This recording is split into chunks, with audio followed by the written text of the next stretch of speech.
welcome to CQC Connect, the podcast from the Care Quality Commission.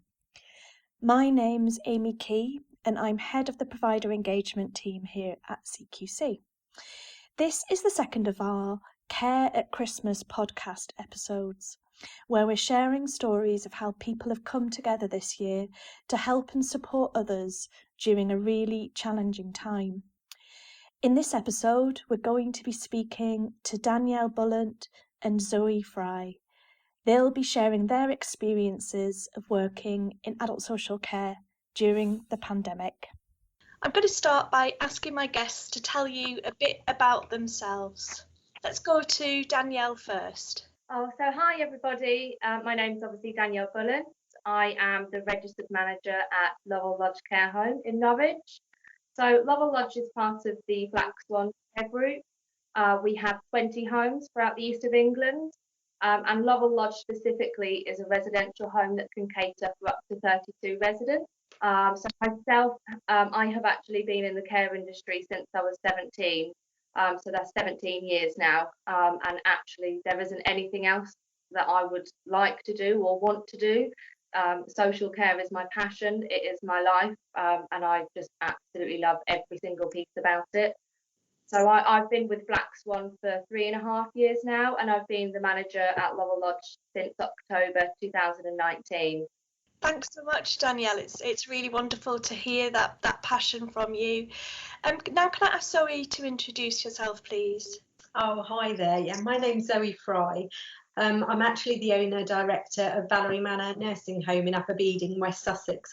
It's a small 23-bedded dual-registered home, and we were one of the first homes in West Sussex to get an outstanding rating from the CQC.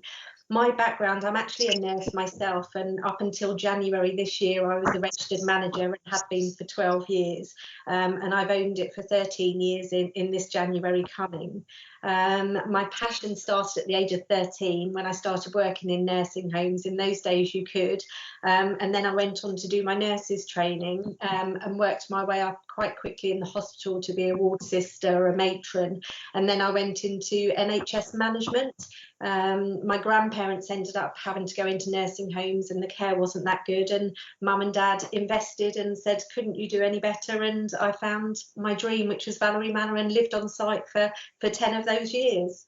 That's amazing. So we've got such interesting experiences for both of you to bring into our conversation today. I'd just like to start by asking Danielle if you could maybe talk to us about how you found managing a care home during the pandemic and how you've tried to make it special for the people you care for while dealing with such pressure.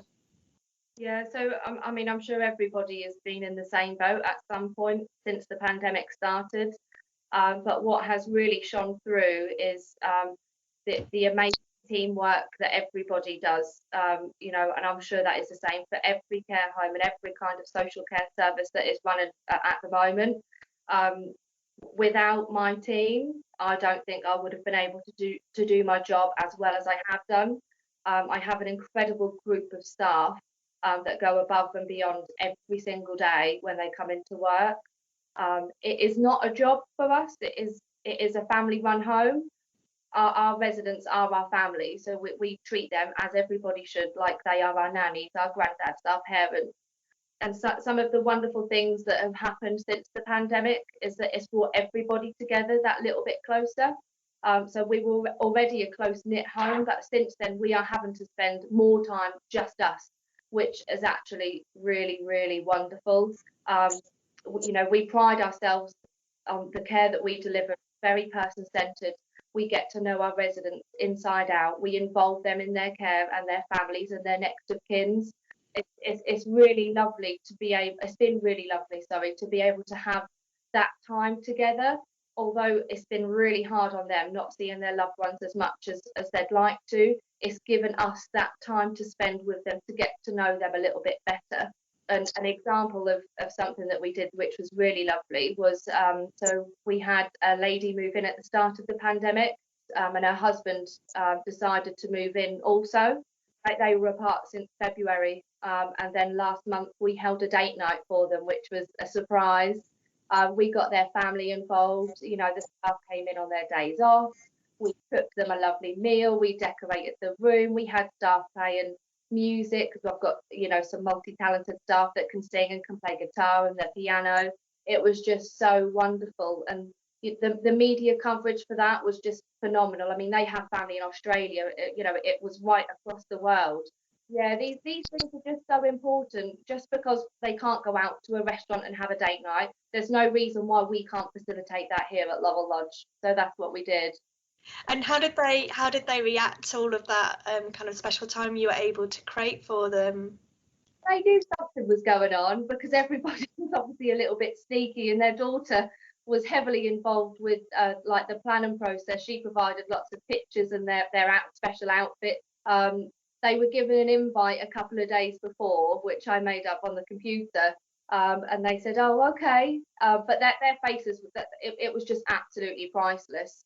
And actually, it felt like it was just them in the room. And although it was in the dining room in a care home, you would never know. If somebody would have walked in, you would not have been able to tell the difference. It was so special and so magical, and I think that they will treasure that memory for a very long time. Yeah, and it sounds like you and your colleagues at Laurel Lodge will too. Yeah, I mean, we do a lot of, you know, special things, which, you know, every care home should. And we you know, we have a lot of memory books and, you know, pictures and whatever else up in the home, so everybody can see what we do. Just recently, we lost a resident, but I nominated one of my staff members for an outstanding contribution award for his person-centeredness, and the way he involved the family and the support that he gave them. He actually wished for a signed Wolverhampton shirt, and through the power of social media, we were able to get him that shirt and much more. And that just goes to show, you know, the wonderful things that staff will do and the lengths they will go to fulfil somebody's last wish. It's just truly remarkable. Oh, thanks very much, Danielle.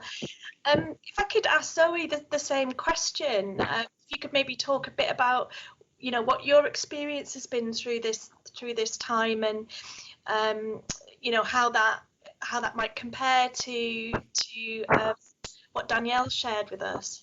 Of course, I'm grinning from ear to ear. I think so many of the things that Danielle has said makes me so happy, and I think makes me so proud to be part of social care.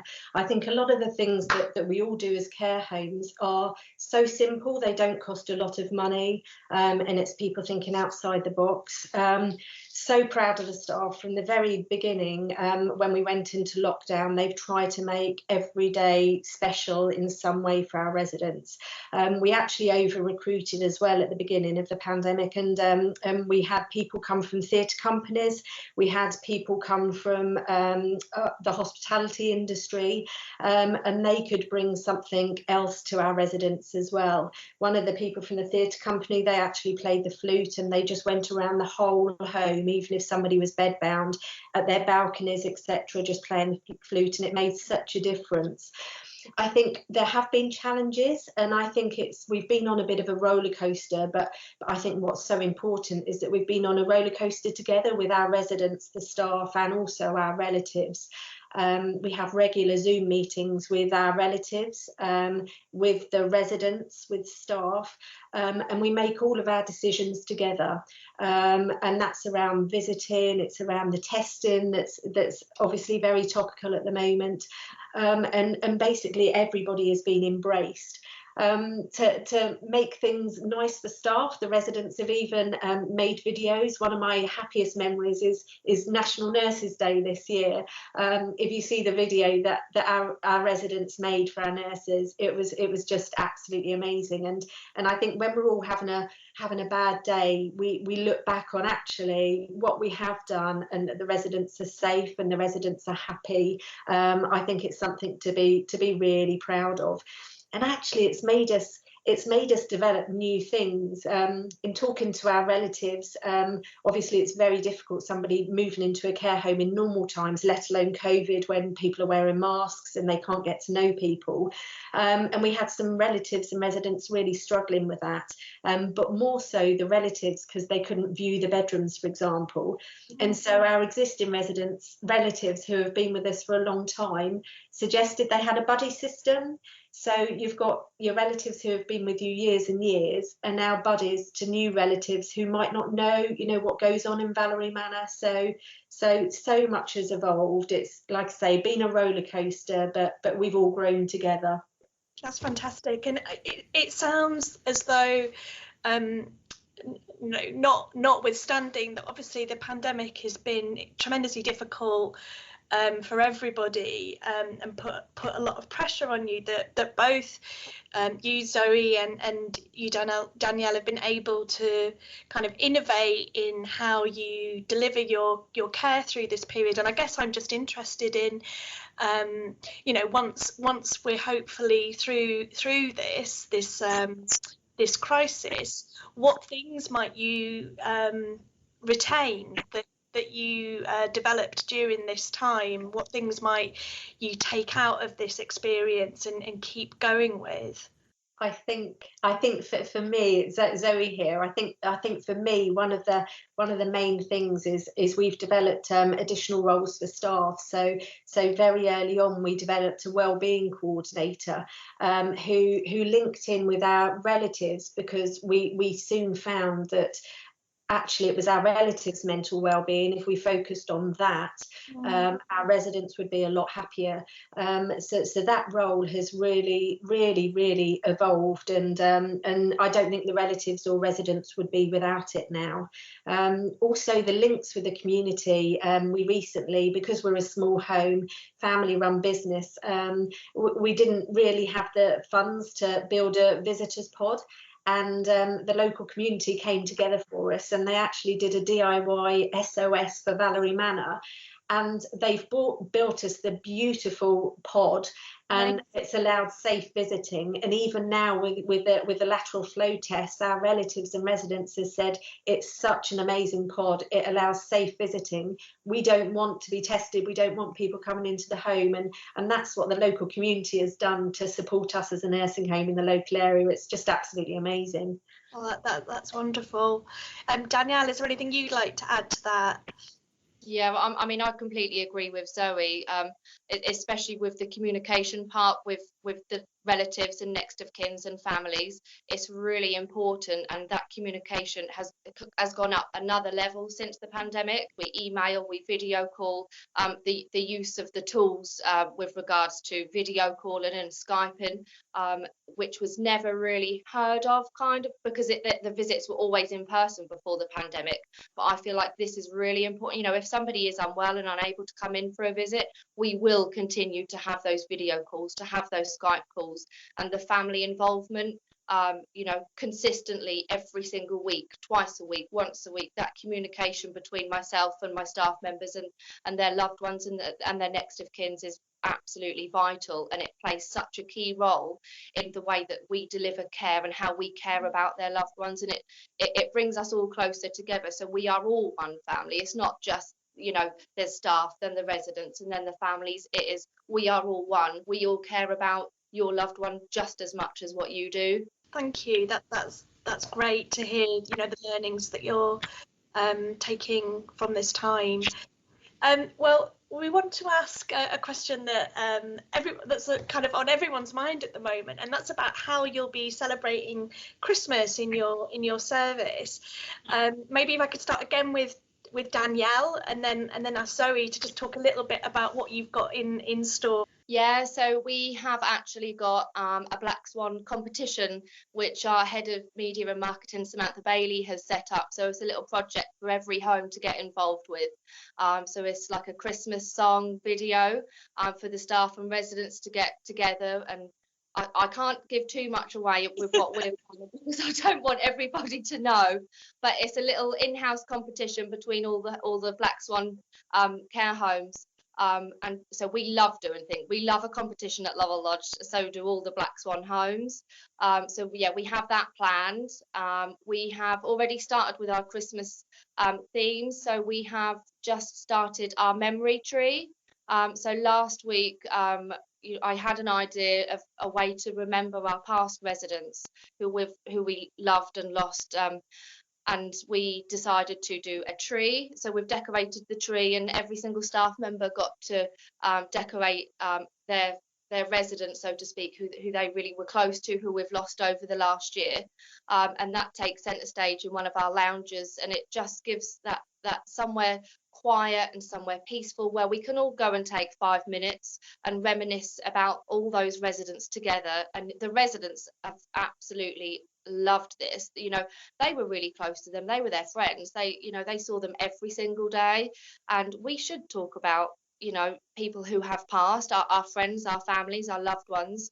And it's very important to remember those that we did care for. Yeah, and it sounds like such a beautiful way of having that connection to people who are part of your lives.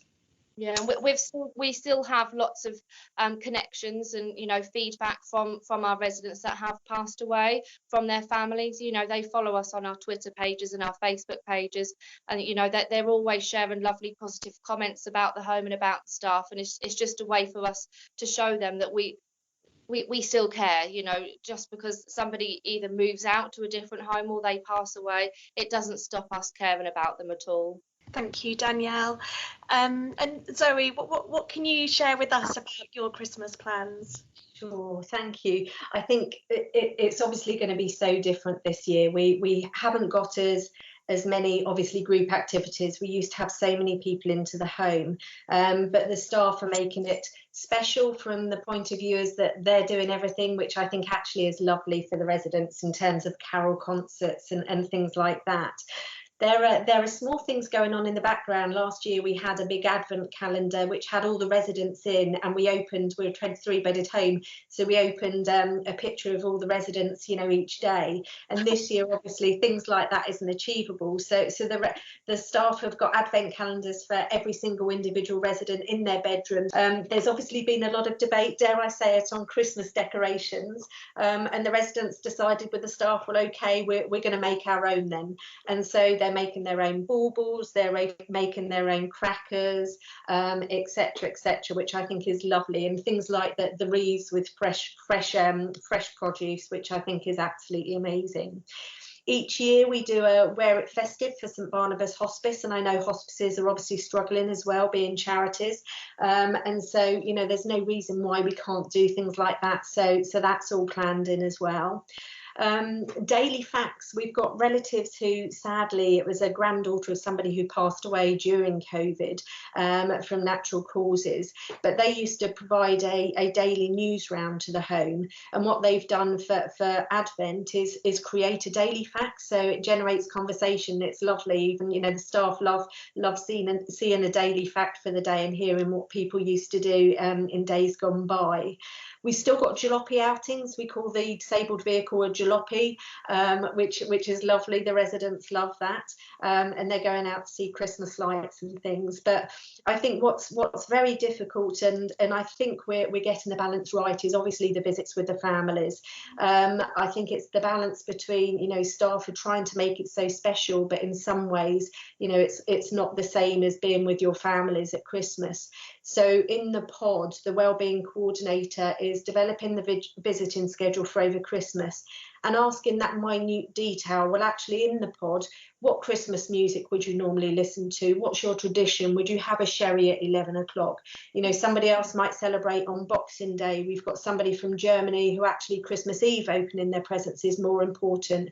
So I think it's finding the balance between making it wonderful for our residents, but also the mental well-being of our relatives as well, and making it as special as we can do in the pod. Well, I mean, it sounds like both of you are creating really, really fun and inventive ways of celebrating this year, even though it's such a strange context and situation to be working in. that's all the questions we've got for today's podcast. I really want to thank you both for joining us and sharing your stories. I'm certainly beaming from ear to ear listening to how you've been supporting people during these times and, you know, finding ways around some of the difficulties that you faced. That's all we've got time for in this episode of CQC Connect. But if you've enjoyed this, please subscribe to be notified when we post new episodes. If you want to share how you've supported others or the community this year, get involved on Twitter. Follow us on CQC Prof. That's at CQC Prof, and tag your posts using the hashtag #CareAtChristmas. Thanks again for listening.